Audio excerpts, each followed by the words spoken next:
সুপ্রভাত আমার প্রিয় বন্ধুরা, তোমরা সকলে কেমন আছো? আশা করছি তোমরা যে যেখানেই আছো প্রত্যেকেই খুব ভালো আছো এবং সুস্থ আছো।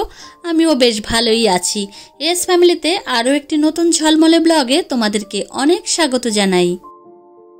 ঘড়িতে সময় এখন সকাল 7টা। তোমাদের সঙ্গে নিয়েই আজকের ব্লগটি এখন থেকেই শুরু করছি। এদিকে একটু কড়া করে চা তৈরি করেছি, সবাইকে দিয়ে এসেছি, সেই সঙ্গে আমার জন্য এই যে রেখেছি। এখন খেয়ে রান্নাটা শুরু করব। চা খাওয়া হয়ে গেছে, এদিকে রান্নাটাও কিন্তু শুরু করে দিয়েছি। প্রত্যেক দিনের মতো শাশুড়ি মাকে জিজ্ঞাসা করে নিয়েছি আজকে কি রান্না করব। মা বলল ডিমের অমলেট করে দাও, সেই সঙ্গে রুটি বানাও। তো এদিকে আমি ডিমের অমলেট করছি আর রুটিও বানাচ্ছি একই সঙ্গে।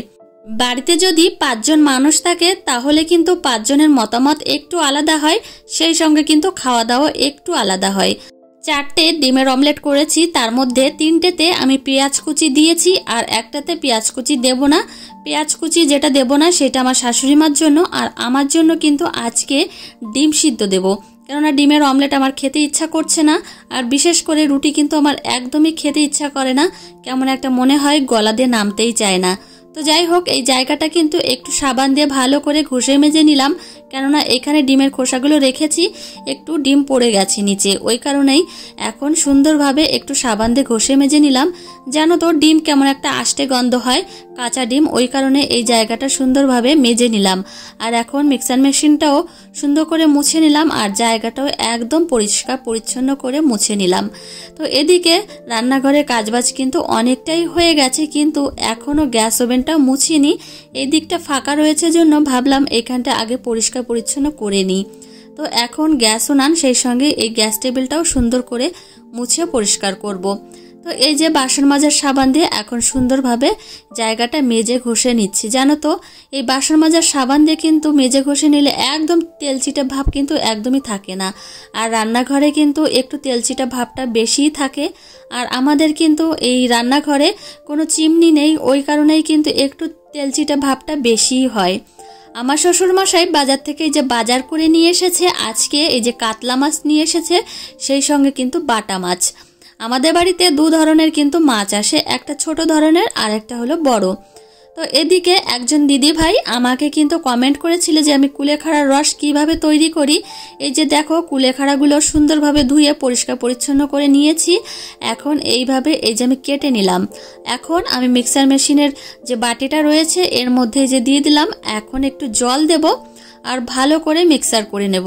তো এইভাবেই কিন্তু আমি রসটা করে থাকি, প্রত্যেক ফল বলো আর যা কিছুই বলো না কেন, এইভাবেই রসটা আমি বের করে থাকি।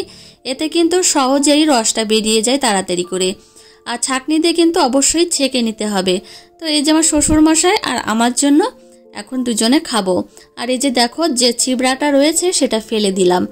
এখন আমার জন্য কটা চাল বসিয়ে দিয়েছি, হাঁড়িতে রান্না করছি। আর ভাবলাম এখন দাঁড়িয়ে থাকবো, এখানে থালা বাসনগুলো একদম এলোমেলো রয়েছে, গুছিয়ে ফেলি। তো এক কাজের মধ্যে 2 কাজ কিন্তু কমপ্লিট হয়ে যাবে। আমাদের মতো ঘরের গৃহবধূদের যাদের একটা ছোট্ট বাচ্চা আছে তাদের কিন্তু অনেক হিসাব করে কাজকর্মগুলো করতে হয়, বিশেষ করে সময়টা বের করে কাজগুলো করতে হয়। যেহেতু ছোট্ট একটা বাচ্চা রয়েছে সেই কারণেই কিন্তু কথাটা বললাম। তো আমার মেয়ে এখনো ঘুমিয়ে রয়েছে, ভাবলাম এই ফাঁকে আমি কাজকর্মগুলো একটু তাড়াতাড়ি গুছিয়ে করে নিই। এদিকে বলতে বলতেই দেখো আমার মাম্মাম ঘুম থেকে উঠে গেছে আর রান্নাঘরে কাজবাজ আমার হয়ে গেছে। আর মাম্মামকে এখন আমি ব্রাশ করিয়ে দিচ্ছি। মাম্মামের যে ব্রাশটা রয়েছে সেটা দিয়ে মাম্মাম ব্রাশ করেছে, কিন্তু এখন আমি সুন্দরভাবে একটু ব্রাশ করে দিলাম। আর ফিঙ্গার ব্রাশটা দিয়ে এখন সুন্দর করে ওর মুখের ভেতরটা পরিষ্কার পরিচ্ছন্ন করে দেব। ওর এখন অনেক দাঁত হয়েছে, ওই কারণেই কিন্তু প্রত্যেক দিন একটু নিয়ম করে দাঁতগুলো পরিষ্কার করে দিতে হয়। আর এই দাঁত পরিষ্কার করতে আসলে মাম্মামের যে কত কামড় খায় আমি আঙুলে, সে কথা আর বলার মতো নয়, প্রচণ্ডই কামড়ে ধরে। তো ও কিন্তু খুব মজা করেই দাঁতটা ব্রাশ করে। প্রত্যেকদিন সকালবেলা মাম্মাম যখন ঘুম থেকে ওঠে ওকে এইভাবেই এই জায়গাটায় নিয়ে আসি বেসিনের পাশে, আর এইভাবেই কিন্তু ব্রাশটা করিয়ে দিই। তো ওর হাতে ব্রাশ দিতে হয়, ও একটু ব্রাশ করে, তারপর কিন্তু আমি ওকে ভালোভাবে মুখের ভেতরটা পরিষ্কার করে দিই। তো জিভটাও সুন্দর করে পরিষ্কার করে দিই, সেই সঙ্গে কিন্তু দাঁতের ওপর নিচে সব দিকেই পরিষ্কার পরিচ্ছন্ন করিয়ে দিই। আর তোমাদের একটা কথা বলে দিচ্ছি, মাম্মামকে এখনও আমি কোনো টুথপেস্ট ব্যবহার করাই না, কেননা ও এখনও থুতু ফেলতে পারে না, গিলে ফেলে, ওই কারণেই। কিন্তু ও এখনও যেহেতু অনেকটাই ছোট, ওই কারণেই আমি দিই না। তো এদিকে দেখো চোখ মুখটা সুন্দরভাবে ধুয়ে পরিষ্কার পরিচ্ছন্ন করিয়ে দিয়েছি। আর এখন কিন্তু মাম্মামকে আবার সকালের খাবারটা খাওয়াতে হবে। সকালে খাবারটা খাওয়ানোর আগে কিন্তু ওকে একটু জল খাইয়ে দেব, ও একটু দৌড়াদৌড়ি করবে, খেলাধুলো করবে, তারপরেই কিন্তু সকালের খাবারটা খাওয়াবো। তো এদিকে দেখো বলতে বলতে কোথায় চলে এসেছি, মাম্মামকে কিন্তু সকালের খাবারটা খাইয়ে দিয়েছি। এদিকে কিন্তু ভাতটা রান্না করা হয়ে গেছে, আমার জন্য একটা ডিম সিদ্ধ বসিয়ে দিয়েছি। তো এইভাবেই কিন্তু সকালের কাজকর্মগুলো কিন্তু একটু ব্যস্ততার মধ্যেই কাটে। এদিকে বাসি জামা কাপড় নিয়ে চলে এসেছি সোজা কলপাড়ে। গিজার থেকে একটু গরম জল বের করে নিলাম আর একটু ঠান্ডা জল মিশিয়ে নিলাম। এরপরে সার্ফ দিয়ে ভালো করে গুলিয়ে জামা কাপড়গুলো কিন্তু এই জলের মধ্যে ভিজিয়ে রাখবো। তো এখনও কিন্তু খাওয়া দাওয়া কমপ্লিট করিনি, ভাবলাম এই কাজগুলো আগে সেরে নিই, তারপরেই খাওয়া দাওয়াটা করব। তো এই যে মাম্মামের জামা কাপড় রয়েছে, আমার কিছু রয়েছে, এগুলো ভিজিয়ে তারপরেই কিন্তু হাতটা মুখটা ধুয়ে তারপর যাব। তো এই যে আমাদের বাইরের গিজারটা, কিন্তু ওপরের গিজারটা কিন্তু এর থেকে অনেকটা বড়, এটা হয়তো 10 লিটার মতো, আর ওপরেরটা আরও বেশি। তো এদিকে ঘরে চলে এসেছি, এসেই কিন্তু বিছানাটা সুন্দরভাবে গুছিয়ে নিচ্ছি। মাম্মাম রয়েছে আমার ঘরেই, আমি যেখানে যাব মাম্মামও কিন্তু সেখানেই চলে আসে। এদিকে ঘরটা গোছাচ্ছি আর এখানে এসেছে পেছন পেছন। তো ওকে এতবার বাইরে রেখে এসেছি, ওর ঠাম্মির কাছে থাকবে না, তো আমার কাছেই চলে এসেছে। আর যে কাজকর্মই করি না কেন ও কিন্তু পেছন পেছনই থাকে।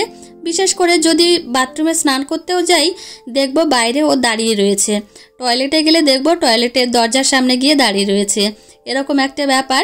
তো ও কিন্তু মাকে খুবই ভালোবাসে। আর এদিকে দেখো সুন্দরভাবে ঘরটা আমি গুছিয়ে নিচ্ছি। সকালের দিকটা কিন্তু এইভাবে সুন্দরভাবে পরিপাটি করে গুছিয়ে নিই, আর একবেলা গোছাই, সেটা হলো সন্ধ্যার দিকে। তো এই যে দেখো সুন্দরভাবে গুছিয়ে রাখছি। প্রত্যেকটা জিনিস কিন্তু আমার মেয়ে এলোমেলো করতেই থাকে। এই ওপরের জিনিসগুলো এখনও তেমনভাবে এলোমেলো করতে পারে না, কেননা এখনও ও অনেকটাই ছোট, এগুলো হাতের নাগালে আসে না। তো যাই হোক, ওই টেবিলের ওইখানে গিয়ে কিন্তু জিনিসপত্রগুলো নামিয়ে নেয়। প্রত্যেক দিন যদি একটু নিয়ম করে এই শোপিসগুলো সুন্দরভাবে ধুলো ঝেড়ে নেওয়া যায়, তাহলে কিন্তু তেমন একটা ধুলো জমে না। একটা জিনিস কিন্তু লক্ষ্য করেছি, সেই জিনিসটা হলো ঘরের মধ্যে যদি ধুলো জমে, সেটা হলো এই শোপিসগুলোতে। তো এইগুলোতে কিন্তু প্রচণ্ড পরিমাণে ধুলো আটকায়, যাই বলো না কেন। তো জায়গাটা এখন সুন্দরভাবে ক্লিন করে নিচ্ছি। গতকালের ভিডিওতে একটা কথা বলতে ভুলে গেছি, সেই কথাটি হচ্ছে আমি যে সাবানটা ব্যবহার করি সেই সাবানটি হচ্ছে ডাবের। তো ডাবের সাবান আমি ব্যবহার করি। তো যাই হোক আমার প্রিয় বন্ধুরা, তোমাদের সঙ্গে কথা বলতে বলতে কিন্তু ঘরটা সুন্দরভাবে গুছিয়ে নিয়েছি। আর এই যে দেয়াল শোকেসটাও সুন্দরভাবে গোছানো হয়ে গেছে, তোমাদের এক ঝলক করে চারিদিকটা দেখিয়ে দিলাম। প্রত্যেক দিন যদি ঘরটা একদম সুন্দরভাবে পরিপাটি করা যায়, তাহলে কিন্তু ঘরটা গোছাতে তেমন একটা বেশি সময় লাগে না, খুব বেশি জোর হলে 15 মিনিট কি 10 মিনিট। তো এদিকে কিন্তু গোছানো হয়ে গেছে, আমি চলে এসেছি এই যে আলনাটা গোছাতে। এখন সুন্দরভাবে গুছিয়ে নেব জামা কাপড়গুলো। তোমাদের দাদাভাইকে বলছিলাম, এত সুন্দর ঘর বাড়ি করে সেখানেই যদি সুন্দরভাবে পরিচর্যা না করতে পারি বা সুন্দর জিনিসপত্র না রাখতে পারি, তাহলে কি দরকার ছিল এত সুন্দর বাড়িঘর করার। তো তোমাদের দাদাভাই বলছে আমাকে যে মাম্মামের জন্মদিনের আগে ঘরটা তোমাকে কমপ্লিট করেই দেব যে কোনো প্রকারে। তো যাই হোক, আমারও কিন্তু মনে অনেকটা ইচ্ছা যে কবে আমি যাব, সেখানে সুন্দরভাবে গুছিয়ে রাখবো আর সুন্দর সুন্দর ভিডিও তোমাদের উপহার দেব। তো মনে মনে কিন্তু এই চিন্তা ভাবনাগুলোই রয়েছে। তো এদিকে আলনাটা সুন্দরভাবে গুছিয়ে নিয়েছি, সেই সঙ্গে এখন শোকেসটাও মুছে নেব। তো আমার এই শোকেসটা কিন্তু ভেঙে গেছে কাজ, সেই সঙ্গে কিন্তু হ্যান্ডেলগুলো একটাও নেই। কিন্তু তোমাদের দাদাভাইকে কতবার বলছি, তো বলে কি ঠিক করার আর দরকার নেই, দোতলায় চলে যাব, সেখানে তুমি নতুন জিনিস পাবে, এগুলোর আর দরকার নেই। একটা বিষয় কি জানো তো, যে জায়গাটায় থাকি সেখানে যদি জিনিসপত্রগুলো ভাঙাও থাকে, সেই ভাঙা জিনিসপত্রগুলো যদি সুন্দরভাবে গুছিয়ে পরিপাটি রাখা যায়, তাহলে কিন্তু খুব ভালো লাগে দেখতে। তো আমার ক্ষেত্রেও সেটাই হয়েছে। তো এদিকে দেখো শোকেসটার কি অবস্থা। তো একটু ভয় লাগে, কাজটা যেহেতু ভাঙা, মাম্মাম ধরাধরি করে হাতটা কেটে না ফেলে, এই জন্যই কিন্তু ভয়টা লাগে। তো এদিকে কিন্তু আমি এখন বিছানাটার এই চাদরটা এইভাবে রয়েছে, এখন চিরুনি দিয়ে গুজে দিচ্ছি। এইভাবে কিন্তু গুজে দিলে বিছানার চাদরটা কিন্তু একদম টান টান থাকে, আর ছোট্ট বাচ্চা থাকলে অনেক লাফালাফি করে, বিছানার চাদরটা কিন্তু সরে যায় না, তো ঘোচায় না আর কি। আর এদিকে এখন আমি আলতো হাতে এই খাটটাও সুন্দরভাবে মুছে নেব চারিপাশটা। একটা কথা কি জানো তো, প্রত্যেক দিন যদি এই কাজগুলো একটু করা যায় তাহলে কিন্তু পরিষ্কার পরিচ্ছন্ন থাকে। ঘরটা সুন্দরভাবে ঝাড় দিয়ে নিয়েছি, এখন পাপোশটা জায়গা মতো জায়গায় এখন রেখে দিলাম। এখন কিন্তু জানলাটা খুলে দেব। সত্যি কথা বলতে জানলাটা যখন খুলে দিই আর আলো বাতাস ঘরের মধ্যে আসে, একটা পজিটিভ এনার্জি পাই। আজকের আবহাওয়া কিন্তু তেমন একটা ভালো না, মেঘলা মেঘলা ওয়েদার রয়েছে, তবুও তোমাদের জানিয়ে দিলাম। জানো তো, মেঘলা মেঘলা ওয়েদার হলে একদম ভালো লাগে না মনের মধ্যে, আর যদি ঝলমল আকাশ থাকে তাহলে কিন্তু মনের মধ্যেও ঝলমল করে।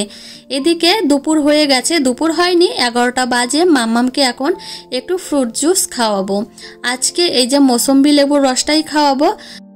গতকালকে মাম্মামকে তরমুজের জুস খাইয়েছিলাম। এখন যেহেতু অনেক ফল পাওয়া যায় বাজারে, ওই জন্যই কিন্তু মাম্মামকে ঘুরিয়ে ফিরিয়ে ফলের রসগুলো খাওয়াই। আর এখন প্রচণ্ড গরমে বাচ্চাদের কিন্তু একটু খেয়াল রাখতে হয়, সত্যি কথা, না হলে কিন্তু ওরা কিন্তু এই প্রচণ্ড গরমে ঝিমিয়ে পড়ে। তো এদিকে একটা ডিম সিদ্ধও দিয়েছি, ওই জুসটা খাওয়ানোর পরেই কিছুক্ষণ পরে এই ডিমটা খাইয়ে দেব। মাম্মামকে জুসটা খাইয়ে দিয়ে চলে এসেছি দোতলায়। এখন একটু এই ঠাকুর ঘরটা পরিষ্কার পরিচ্ছন্ন করে নেব। এখানে না অনেক কাগজের টুকরো, তারপরে যে দেখো বস্তা ভরা অনেক জিনিস রয়েছে, বের করে দিলাম। এখন সুন্দরভাবে ঝাড় দিয়ে জায়গাটা পরিষ্কার করব। এত বড় ঘর আমার পক্ষে সম্ভব না একদিনে পরিষ্কার করা, ওই জন্য প্রত্যেক দিন একটু একটু করে পরিষ্কার করছি। এখন এই যে ঝাড় দিয়ে নোংরাগুলো এক জায়গায় ফেলবো, তারপর কিন্তু জায়গাটা মুছিয়ে নেব। তো এই হচ্ছে ব্যাপার। এত সুন্দর ঘর, সত্যি কথা বলতে আর নিচে থাকতে ইচ্ছা করে না, মনে হয় এখানে থাকি, সুন্দরভাবে জায়গাটা গুছিয়ে রাখি, পরিষ্কার পরিচ্ছন্ন করে রাখি। তো তোমাদের দাদাভাইকে ওই জন্যই কিন্তু বারবার বলি, তোমাদের দাদাভাই বলেছে মাম্মামের জন্মদিনের আগে অন্তত ঘরের যা বাকি আছে কাজবাজ সব কিন্তু কমপ্লিট করে দেবে। তোমাদের দাদাভাই আমাকে কিন্তু অনেকটা পরিমাণে বোঝে। আর একটা কথা সবসময় মনে করি, আমি এমন একজন জীবনসঙ্গী পেয়েছি যে আমার জীবনটা একদম ধন্য হয়ে গেছে। আর একটা বিষয়, আমরা কিন্তু সব সময় একটা শক্ত হাত খুঁজি, যেটা হবে একদম বিশ্বাসের। আমি সেই বিশ্বাসের একটা হাত পেয়েছি, সেটা হলো তোমাদের দাদাভাইয়ের। তো যাই হোক, অনেক কথা বলে ফেলেছি, আর জায়গাগুলো কিন্তু পরিষ্কার হয়ে গেছে, দেখো একদম চকচক করছে। তো এইভাবে কিন্তু আর একটু পরিষ্কার করতে হবে, তাহলে কিন্তু জায়গাটা আরও পরিষ্কার পরিচ্ছন্ন হবে। তো এই যে দেখো আমার ঠাকুর ঘর, আর ঠাকুর ঘরের সামনে এই যে ঝাড়বাতিটা। তো চলো আমার প্রিয় বন্ধুরা, আজকে ব্লগটি এখানেই শেষ করছি। তোমাদের কেমন লাগলো জানিও, আর ভালো লাগলে একটা লাইক করো, আর দেখা হবে কিন্তু পরে ব্লগ।